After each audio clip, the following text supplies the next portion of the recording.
Good evening, ladies and gentlemen. A very poor choice of words. The Joker decided to join us today. Yeah, a little bit. Joker wears hats. Huh? That was random. What else is the 2 a.m. podcast? What do you mean that was random? Good evening, ladies and gentlemen. Welcome to the 2 a.m. podcast. Today, we have a very special episode. And it's about... I don't know if you know what it's about. I don't know. You going to take a guess? I'm going to take a guess. I gave you a little bit of a hint. It's not space, but we're exploring something else today. Are we not? We are. Oh, shoot. The ocean.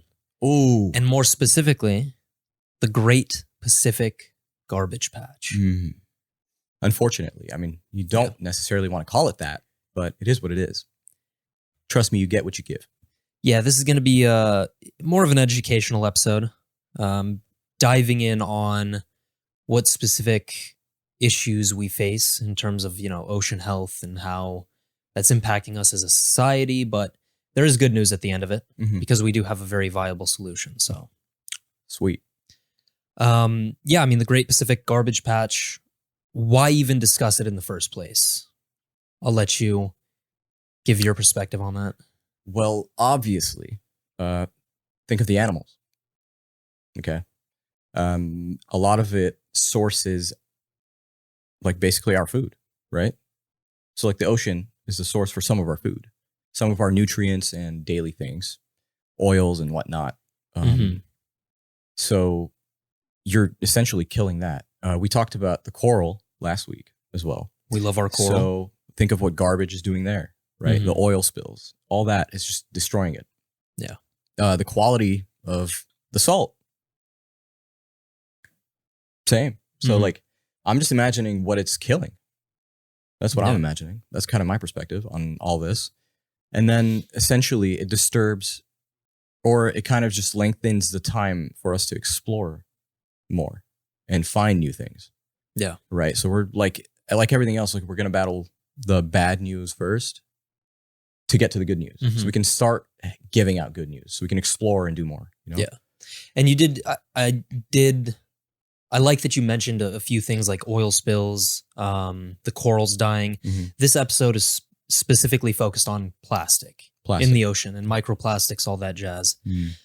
But, I think essentially it's the quality of your life as a human being depends on the quality of the ocean. Yeah. Because that is where the majority of food comes from. That's where the majority of life comes from. Yeah. I mean, think about it. Like survivalist state, right? If you were on an island, what are you going to look for? Eggs? You're going to be fishing, boy. Yeah, exactly. You're gonna be fishing. That's your first call. Like you're going to do that or fruit. Like, you're going to use nature essentially. And we're killing one of them and it's the ocean. And there was something I wanted to mention, but I forgot. Microplastics? No.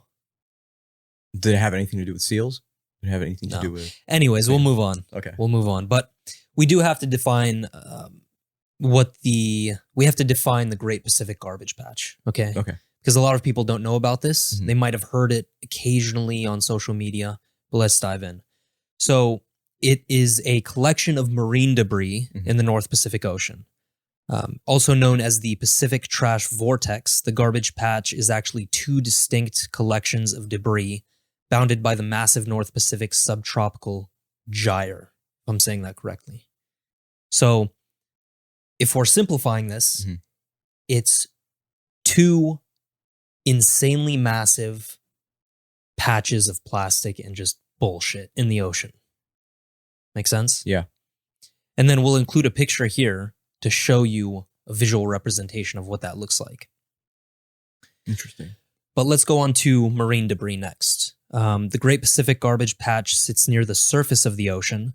So contrary to popular belief, it doesn't actually sink down to the bottom. Most of the stuff stays at the top. Really? Like just under the surface or on the surface. Dense debris can sink centimeters or even several meters beneath the surface, making the vortex area nearly impossible to measure. So scientifically, it's very difficult to actually get a precise number on how much bullshit's actually in the ocean. And yeah, it's going to be an estimation, Yeah, for sure. But marine debris can prevent algae and plankton, the photosynthetic producers in the marine food web, from receiving enough sunlight to create nutrients. When these tiny organisms are threatened, the entire food web is put at risk.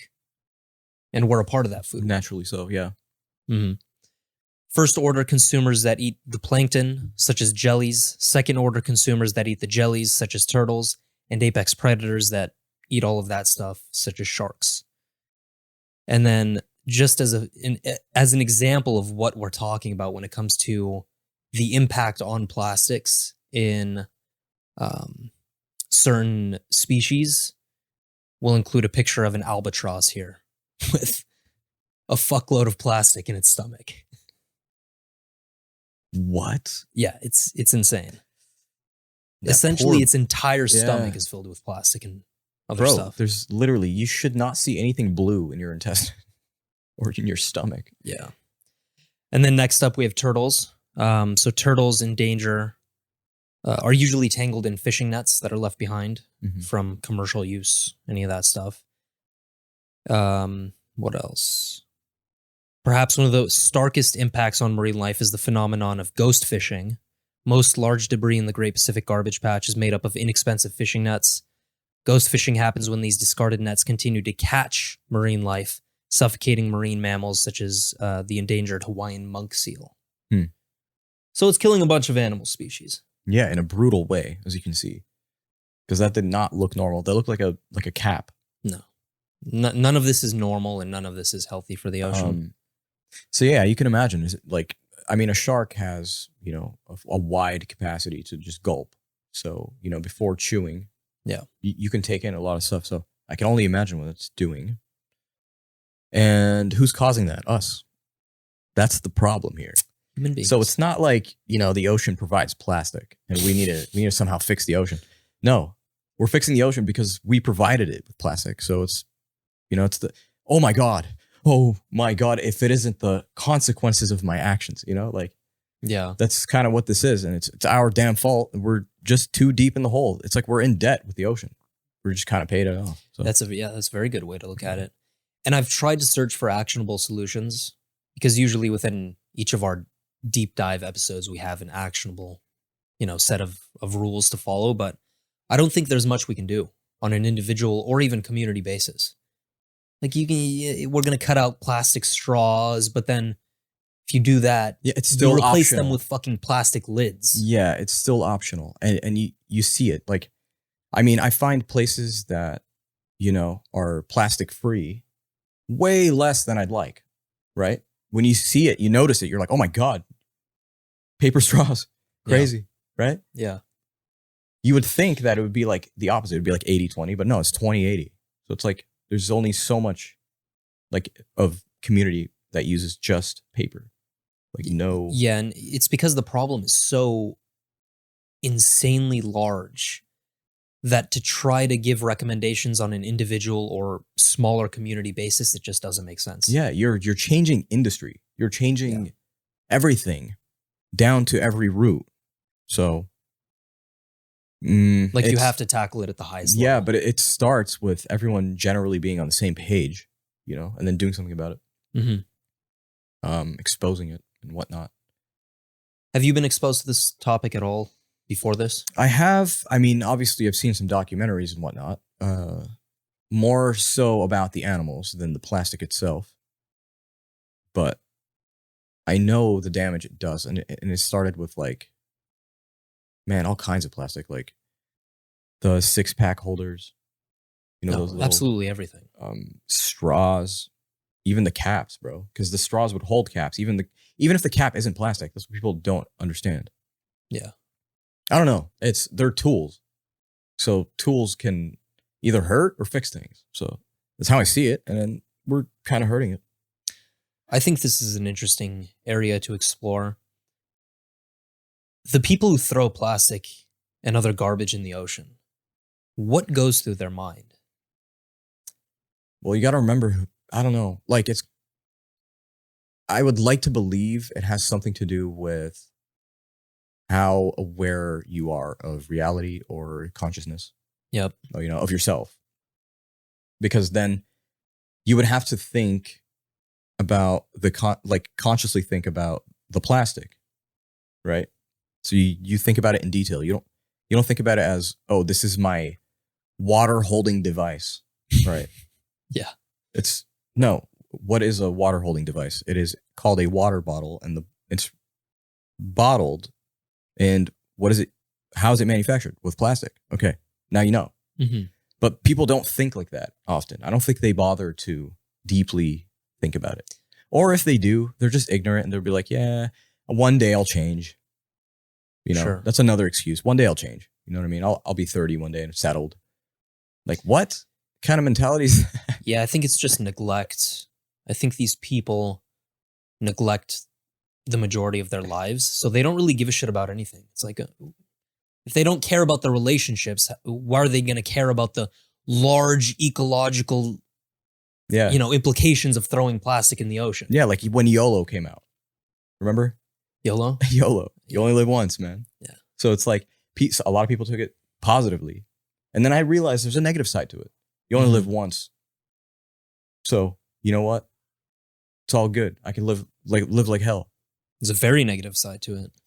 I don't know, man. It's just weird. You will never get to everyone. But there are some things, like we say, are just common sense. Okay? Like we talk about things like what makes you feel guilty. Like, what is that? You know? Yeah. That's a very human trait, you know, that's not provided by religion. It's not provided by community. It's just you. Mm-hmm. And that's everybody. So it's like, that's the kind of like what I try to pinpoint is those things, because we all pretty much have to have like a manual of operation. Some people are messed up, you know, we have from autistic to disabled to everything. So, and we have like, what is even 100% healthy? We don't know. Someone could be 100% healthy, but has the anatomy of someone that could be considered fucked up, you know, but he moves fine. So. Sure. Like, what is 100% healthy? We don't know that. It's defined differently, just kind of like beauty in my eyes, right? Yeah. Although I'd say beauty is more objective, but yeah, but like, think about that's it. Aside. Some people don't like broad shoulders. Like that's ugly in some societies. So like you think of things like that, but I grew up here. So obviously hit the gym, you know, hit the gym, man. So that's what I think. I think it has to do with how you perceive, or you're not even detailing your thoughts. Yeah, too much. I agree. Sometimes it's just unconscious behavior. Mm-hmm. Next up, microplastics. Microplastics. I love this one. This is something that I first learned about this from studies showing that there are a good amount of microplastics in specific types of salts. Yeah. Sea salt, more specifically. But most of the debris in the Great Pacific Garbage Patch is plastic. It's not biodegradable, which means it does not disintegrate. Okay. So it breaks down into tinier and tinier pieces, known as microplastics. And it can actually make the water look like a cloudy soup. I think I know what that is. It's kind of like dirty tap water, where it's not clear, see-through. And I forgot where they got this picture from, but they showed one of their one of the solutions actually to this problem is they've built large boats where they grab the plastic efficiently and then recycle it. But they showed a before and after picture on the same river. It's just one picture. Before, it does look like a cloudy soup. It's like a whitish type of film over the water. And then after, maybe like 20 feet next to that area, it's completely clear. Wow. And that was what, like a 2-time filtration, technically? I don't even know. It's very complex, but yeah, like most people would look at that, the cloudy layer, and just maybe assume it's the ocean.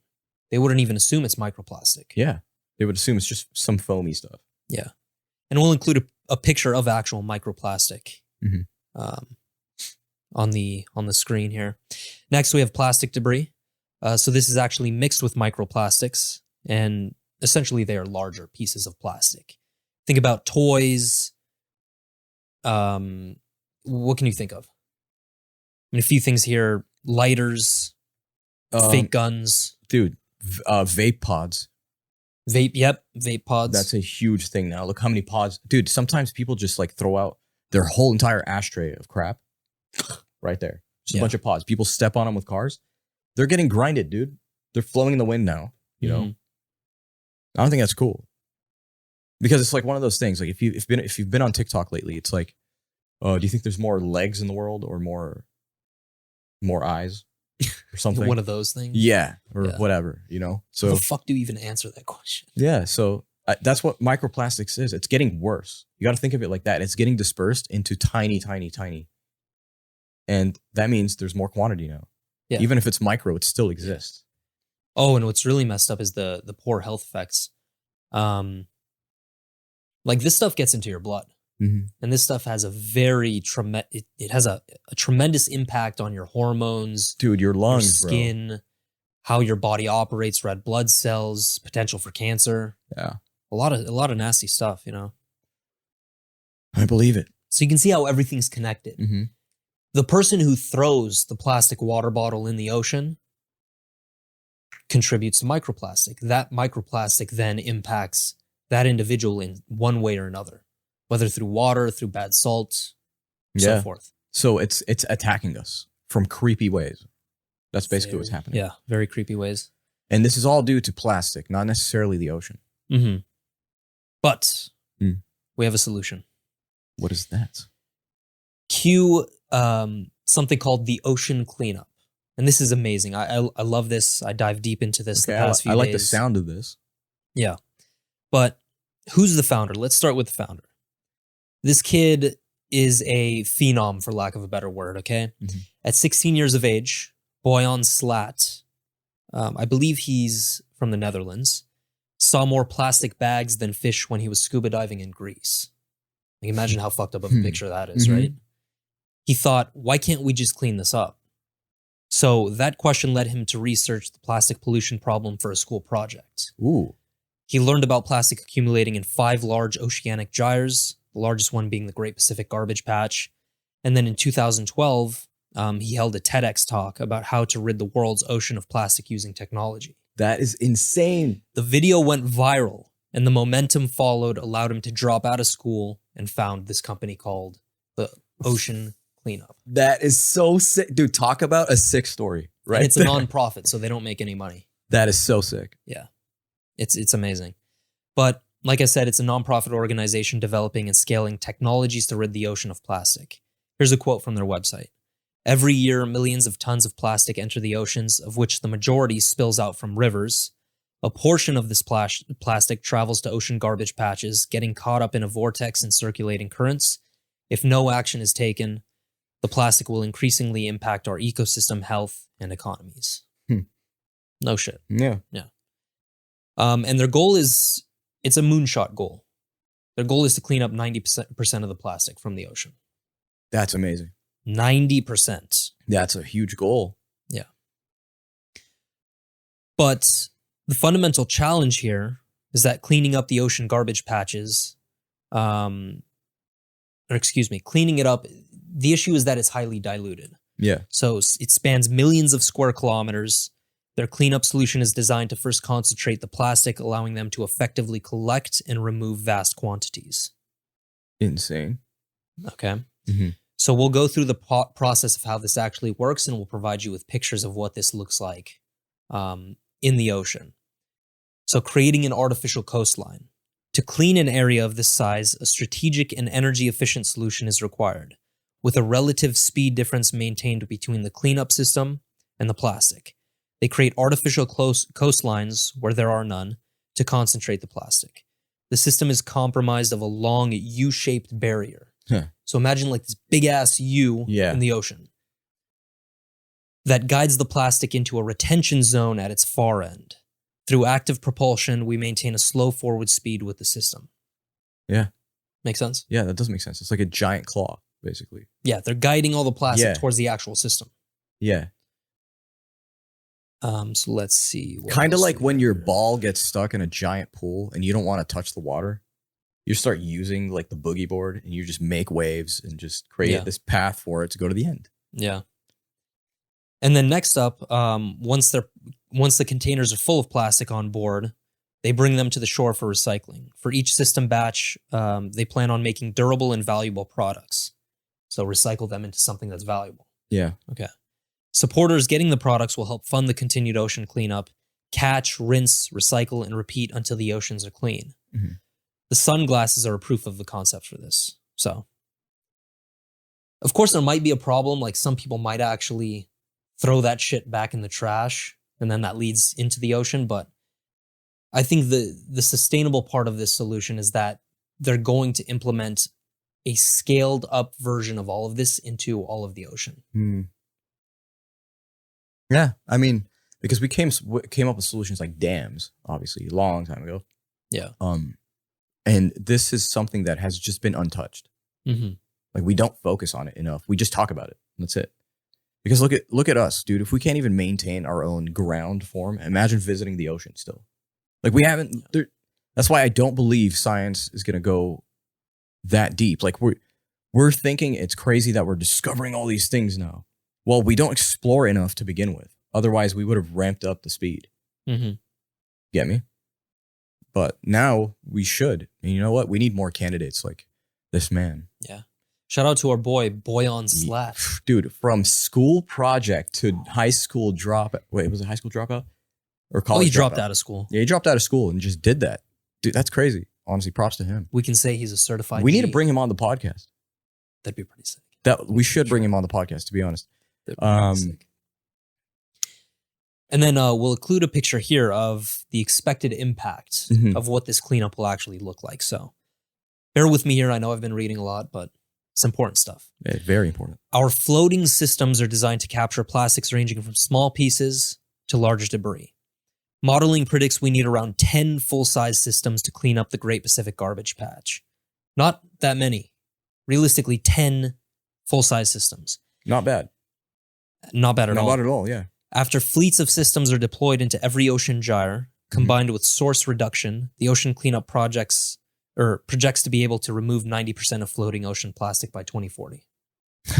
So what is that? That's incredible. We'd be like 45. Yeah, something around there. And then you can see this picture here. The red is the Great Pacific Garbage Patch. Wow. So by 2040, this is what it should look like. Completely clean. And the beautiful thing about this whole process is that once they clean it up for good, they put themselves out of business. Wow. Because they don't need them anymore. What else do we have here? I'm trying to think of other things this would open up too.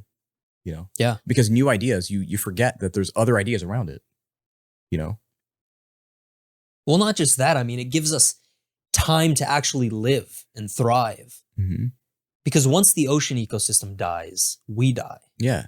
So like, I'm sure anyone that's been to California, if you guys visit like a long stretch of our water, it's pretty dirty. Yeah. You'll notice that. And you go, man, I want to go to the Bahamas, you know, where it's like Gatorade crystal blue water. You know, I mean, that's a different type of water, but in a sense, dude, our water's not even close to blue. No. We're closer on the spectrum of green. Like I almost want to just like, but then is it change the hue, bro? Change the hue of this ocean, dog. Like change the hue of this motherfucker. I don't like ocean, it. Bro. Yeah, I just don't like it.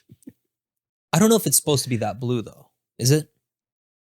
I mean, you tell me. When something looks like vomit green, I don't think that's an ocean, dude. Well, does it really look like vomit green though? It does. Look at it. It looks dark. Look when the wave appears, dude, and look at it in the sun. It's green. Okay. Even if it was a darker blue, I know what clean water looks like. You know, sometimes water looks like it's really dark black. You know, and it's not. You know, you lift it up, it just looks clean. It just looks see through. Fair enough. Yeah, who doesn't want crystal clear Bahama? That's what I'm saying. Gatorade like water. Just clean water. You know, think about it. Everything on Earth is dirty now. Like even ourselves. Like why can't we just find somewhere to be clean when you feel dirty as hell? Listen, you know, is it too much to fucking ask for some clean water? It's on Earth. It's not. Because I swear to God, it was clean. Look up videos from the 90s. Same places that were dirty. Look at them. You're going to change your mind. You're going to be like, damn, that was great. Look at the sand, dude. Even the sand changed. Ooh, baby, that sand. Yes. So let me mention 3, I guess, key components to the way this nonprofit operates. Sure. Number 1 is called smart steering. Active steering and computer modeling enable us to target plastic hotspots, areas of higher concentration to improve efficiency. Our models will steadily improve using field data collected during our offshore missions, allowing for continually smarter operations and more focused cleanup. So I assume they're using artificial intelligence here. One way in which technology can help solve a problem, a really big problem. Yeah, because you have devices like sensors and things. Like think about Tesla. Tesla just drives by itself now. It can recognize things. So. Yeah. Number 2 is carbon offsetting. We aim to offset all carbon emissions from the System 2 campaign. In addition, in collaboration with Maersk, we are experimenting with low-carbon fuels for our support vessels. Okay. And then number 3 is scalable, one of the most important parts of this equation. By taking a careful step-by-step approach, the modular fleet of systems can be gradually scaled up while we learn from the field and improve the technology along the way. The more systems deployed, faster the cleanup is in general. Ramp up the speed. Yep. And then there's System 2 here. I mean, on October 20th of this year, they announced that they've reached proof of technology with System 2. The system will continue to harvest plastic in the Great Pacific Garbage Patch. And in tandem with this, they'll work on System 3, an upscaled version aimed at being the blueprint for the scale-up. Sick. Hell yeah. They started this back in like 2015, dude. Yeah. Like 5 or I don't know how many years ago. This is so cool. We need to follow up on this because I think generally within the next 2 years, something is happening with this. You could see the speed just ramping up with it, and it's getting a lot of eyes. That's it, man. It's not a long episode. It's not, but it's really something to ponder on and really consider. Especially, I would say just take a look around you and see how many things that are disposable that are plastic. And just think twice. That's all we ask. Wait. Let's look here. What? How much plastic shit do we have in this room? I mean, you know us. Well, just One. as a reference. 1, 2, 3, plastic bag. Yeah. 4, 5, 6. Look at potentials. Like I'm talking about Ziploc bags, everything. Even like DVD cases. I'd say That's plastic. 30% of the stuff in here is plastic. Yeah. And I didn't even know it. I just said it. I just said, you know us. You know us. All this plastic. Yeah, so think about it. Just think twice. And we hope that, we can see some difference in this world because we all share it. So why not care for it? I think here's one actionable piece of advice. Stop buying plastic water. Yeah. Plastic bottled water. It's just not good for you to begin with, storage wise. Yeah. Get stainless steel, get glass. Yeah. Make the transition. I think that's one effective thing you can do. And another effective thing you could do is subscribe to our YouTube channel. Oh, wow. Yeah, I like how you went into that. Exactly. Clever. And if you have not, give us a 5-star review on Spotify and Apple Podcasts. And if you submit a review on Apple Podcasts, we actually will post it on our website. Also, go check out our merch on the 2ampodcast.com. And we'll catch you next time, guys. Let us know what you thought of this episode. Anything else? We love the ocean. Yes, sir. Peace.